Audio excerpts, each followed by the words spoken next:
Une super défense contre E4, c'est pour toi aujourd'hui. On joue ici E6, la défense française. Ton adversaire peut jouer D4, ici on joue D5. Il y a plusieurs variantes à partir de là, mais on va imaginer pour la première qui joue E5, la variante d'avance. Ici on joue C5 avec l'idée de mettre la pression sur son centre. Il va jouer C3, puis cavalier C6, même idée. Ici cavalier F3, dame B6, toujours cette idée de mettre la pression sur ce pion.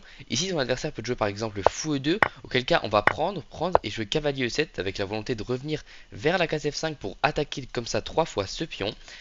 Ici, ton adversaire est quasiment forcé de jouer un coup comme cavalier A3 pour revenir en C2 de cette manière défendre son pion. Parce que si à la place de cavalier A3 il joue un coup comme petit roc, on peut jouer cavalier F5 et venir attaquer 3 fois ce pion qui ne peut pas être sauvé et qu'on va donc ici gagner. Dans cette position, ton adversaire a deux autres possibilités. La première, ça va être de te manger ici, auquel cas tu peux remanger et tu as juste une très bonne position égale.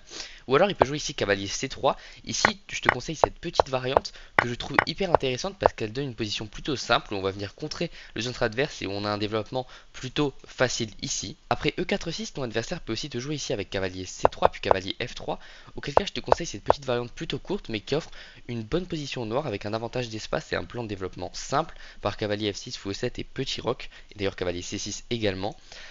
Voilà, maintenant tu sais comment jouer la défense française. Alors bien sûr, je peux pas tout expliquer en moins de 2 minutes, donc je t'invite à aller voir d'autres vidéos sur YouTube si tu as besoin. Et n'hésite pas à t'abonner et à liker pour me soutenir. Ciao.